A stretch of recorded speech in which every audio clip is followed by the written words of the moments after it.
Get these figures and more at the Big Bad Toy Store, link in the description. Hello friends, Baltmatrix here, and today we are taking a look at IronFactory's Cygnus figure. This is otherwise IronFactory's Jetfire. This figure comes packaged thusly in robot mode, but he's not holding the gun. But he does have all of these interesting gadgets and gizmos. The figure also comes with this lovely clear stand that works in robot mode via being plugged into his backpack, though it plugs in a little bit too tight for my taste. The only way to get it out is to swivel it real hard. The figure comes with this nice clear stand, which we've already seen, with two different types of connectors. We have a smaller connector and a larger connector. It also comes with a second head and a part sprue of different hands. These two outer hands do combine into some kind of holding fist, a pointing hand, and two jazz hands. Something of note that I've discovered while removing all the fists from the tree, this is supposed to be a fist, though it's melted. I literally have a melted right hand. Removing the fist, though, is a nightmare. Because of the way they peg in, it is very difficult to pull them out.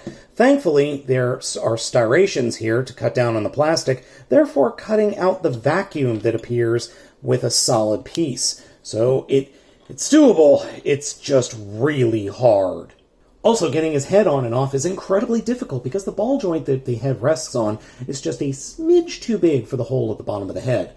I like using the battle mask or battle head when he's all armored up, and as you can see, I forgot the one armor piece, but I like to use the, non-battle mask head when he's just going au natural. And like every major release of Jetfire we've had in the past couple of years, he comes with a battle pack that has flip-out guns. One trick is you have to move the wings out of the way before you can deploy them, and then you come around to the back, the little lights just above the guns, you have to flip panels out, and since I recently cut my nails, I can't grab anything to flip them out.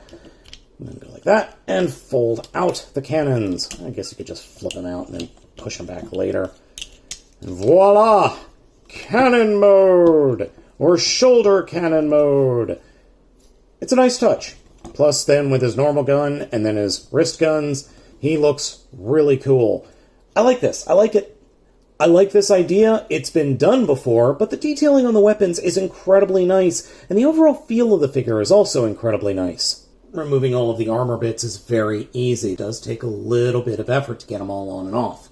Cygnus' base robot mode looks incredibly good. I'm really happy with the way he looks. He also feels very good. Nothing feels flimsy. Nothing feels overly tight either. It's just a perfect balance of good feeling figure, good joints, and overall good aesthetic, and good design. The only issue I can actually raise against the figure is the backpack. It just comes off of the figure way too easily. It's designed to slide off just a little bit, but it just pops off completely. And then you're left with a Jetfire with no wings, and that just does not look right. You can do with just a smidge bit of trickery and using the pieces that work with the stand is you can take that entire backpack section off and give him a giant winged bow and arrow or tri-bow and arrow. That's actually very, very cool. Stupid, but cool. Now let's talk about some of that poseability. An extremely tight ball joint in the head, hinge joint and ball joint in the shoulder, swivel at the upper arm, double elbow, swivel at the fist. He never skips ab day, ball joint at the hinge, thigh swivel, over 90 degrees at the knee, foot is on a ball joint but limited by the armor. If I have any downsides of the figure, it has to be the transformation. It's just stupid easy, and it goes exactly like the original Generations figure did 10 years ago now, I'd say at this point. First, fold up the hands into the forearms, if you can actually get the forearms open. Then come to the chest and pull the backpack down a little bit. Flip the chest around to flip the head into the body. Fold out the fuselage. Come down to the feet.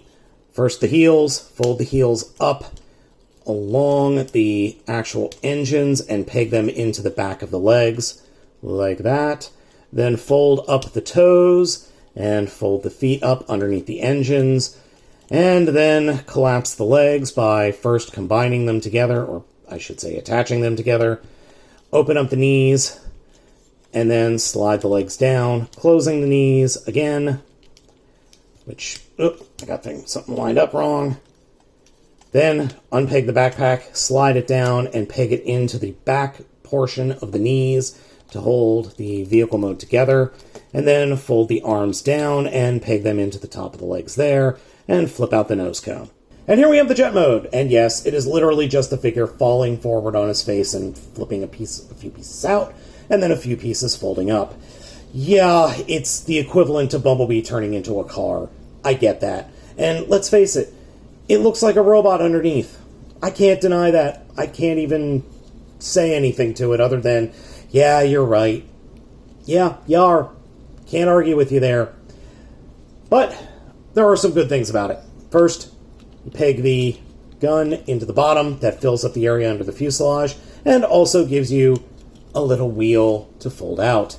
And then the kneecaps also fold out wheels as well, like so. So you have landing gears. But you still are missing the tail fin. I'm sorry, tail wing.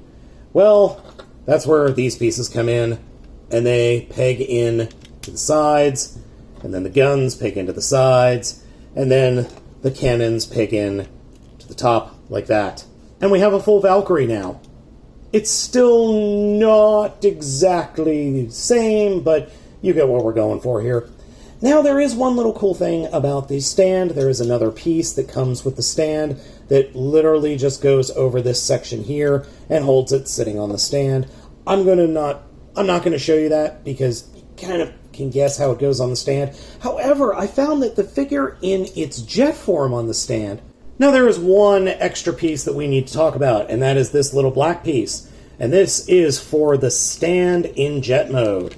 Plug it in, rotate it up, and then this black piece will connect to the bottom of the jet mode, like that, and it will allow you to, well, use the jet mode on the stand.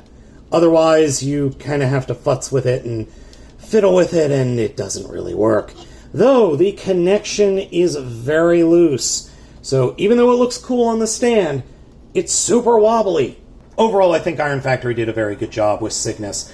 Yes, this is kind of a design of Jetfire we've seen in the past, and I'm okay with that. I think the figure works really well. In robot mode, it's a little bit smaller than a standard deluxe class figure. It feels good, it's got good accessories, it's just a nice set, and it's a perfect complement to some of the other figures that we've gotten from IronFactory.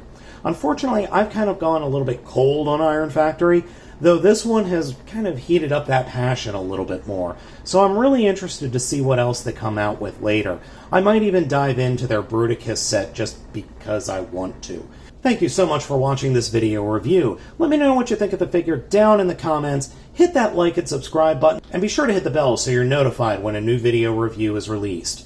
As always, I am Baltmatrix, and I will catch you next time.